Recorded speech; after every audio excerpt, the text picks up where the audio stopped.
Como vai? Tudo bem? Estamos aqui com o professor Virgílio Cacheta Reis, da Universidade de Brasília, que vai analisar com a gente uma foto que trata de um momento muito importante na história do Brasil, que é o embarque dos pracinhas.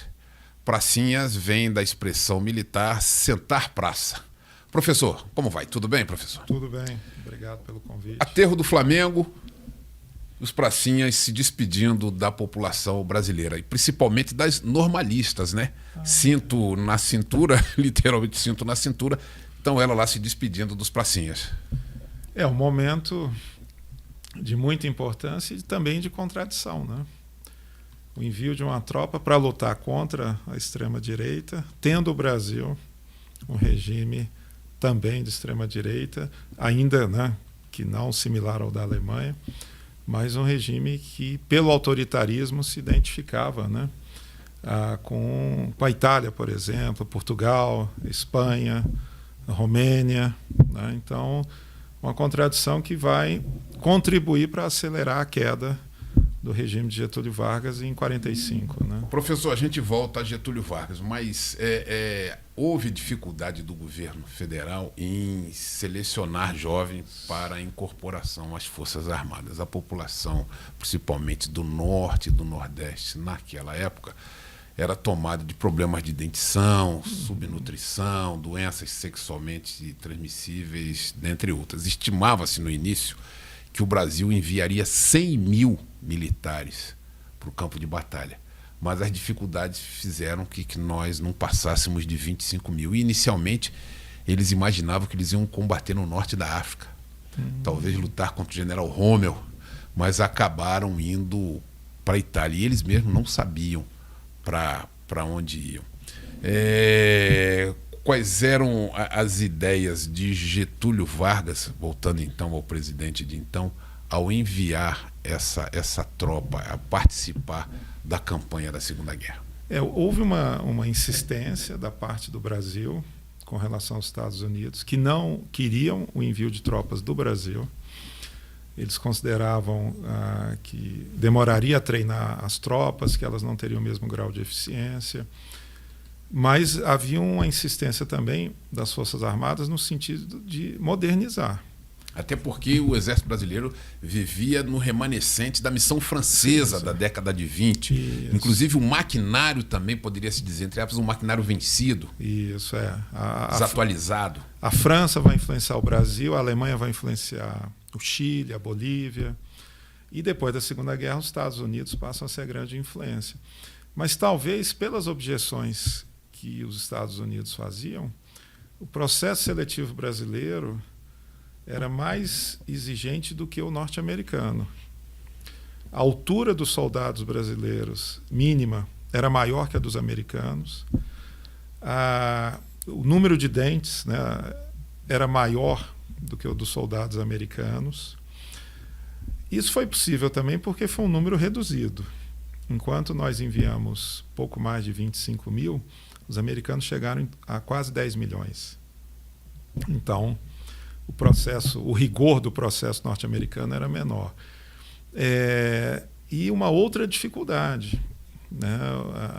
O Brasil não teve condições de equipar adequadamente, né, com armamento mais sofisticado, mais moderno, os soldados, né, que quando chegam à Itália, inclusive, em função até da diferença de uniforme, não sei se de propósito ou não, como uma forma de tentar reduzir o moral das tropas brasileiras, eles vão receber, às vezes, uniformes maiores.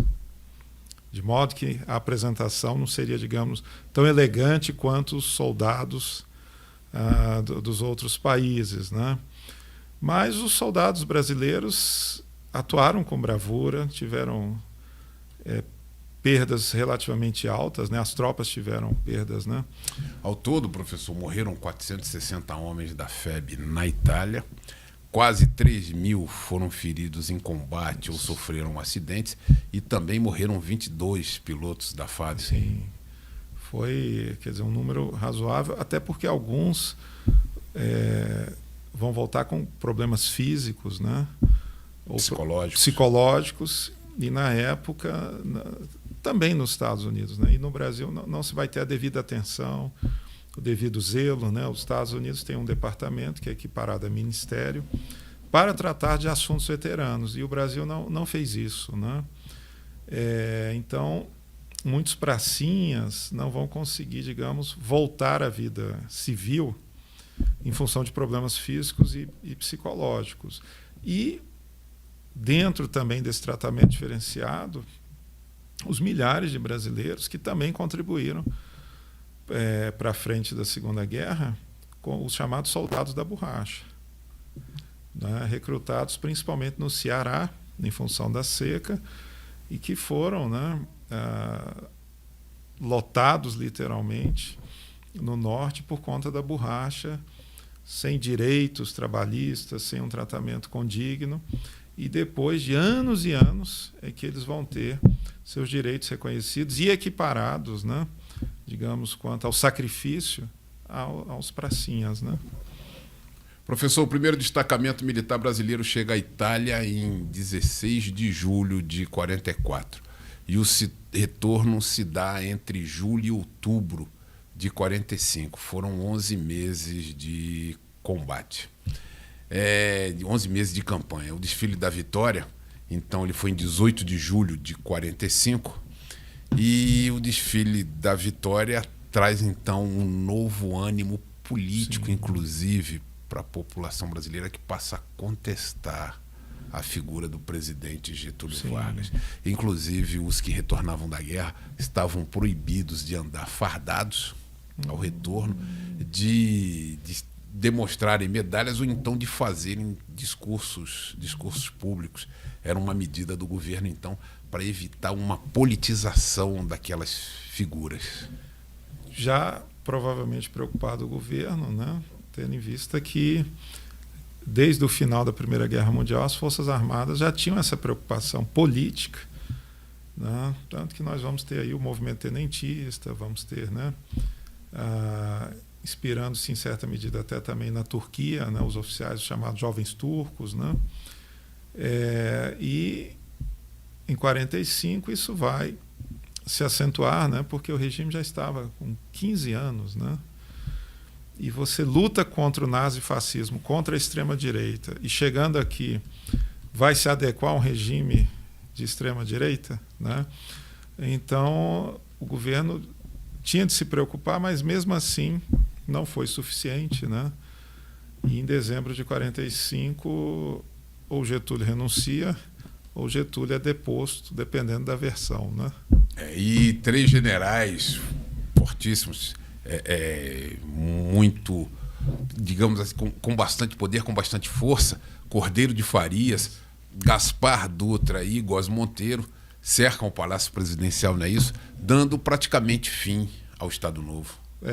E aí Vargas volta para o Rio Grande do Sul, de onde depois, aí sim, pelo voto, ele legitimamente retorna ao poder, né? Então, a insistência do grupo de Vargas em participar na Segunda Guerra com os efetivos, não só com a cessão das bases, terminou contribuindo para a queda do próprio regime. São as contradições da política, né? Nem sempre perceptíveis naquele momento da tomada de decisão, né? Voltando à foto, então, a gente vê ali no canto o Hotel Glória, aterro do Flamengo, ou melhor, Praia do Flamengo, onde mais à frente, na cidade, na capital do país, Rio de Janeiro, e mais à frente vai ser construído, então, um monumento aos mortos da Segunda Guerra Mundial. Sim, até hoje lá presente. Né? Até hoje lá presente, com os restos mortais dos abatidos, dos falecidos, dos mortos na Segunda Guerra Mundial. Professor, Volta Redonda, ela é resultado de uma de uma adesão do Brasil aos Estados Unidos na Segunda Guerra Mundial, ou já vinha sendo tratado antes mesmo da guerra essa possibilidade dessa ajuda americana? É uma negociação que Vargas faz, uma barganha, porque os alemães, através do grupo Krupp, que então era o maior grupo siderúrgico da Europa e um dos maiores do mundo. E quando eu falo Volta Redonda, eu falo da Companhia Siderúrgica Nacional, sediada lá em Volta Redonda. Os alemães, então, queriam investir no Brasil e os americanos, então, ofertam, digamos, uma usina siderúrgica de maior porte e de construção mais acelerada. Né? Então, o grupo de Vargas, que tinha um filogermanismo, né, entre alguns militares, o próprio Dutra, né, se vê, então, obrigado a recuar, até porque, caso os americanos não conseguissem pela diplomacia, certamente eles iriam pela força, que era a ocupação das 3 bases, né? Onde seriam as 3 bases: Recife, Natal e Fortaleza. Né? Foram 3 praças fundamentais para o êxito norte-americano e, por conseguinte, para a vitória sobre a extrema-direita, porque os aviões não tinham um alcance de voo como os de hoje. Então, sair do Brasil e chegar até a África, Senegal, foi fundamental. Né? Então, o Brasil contribui com as vidas dos pracinhas e com esforço, e também com as 3 bases. Né? Então, é um ponto, né, que deveria ser mais estudado, inclusive. Né? Mais uma vez, então, tivemos a participação do professor Virgílio Cacheta Reis, que analisou conosco a foto do embarque dos pracinhas para a campanha na Itália na Segunda Guerra Mundial. Agradecemos a sua companhia e aguardamos vocês num próximo A História da Foto.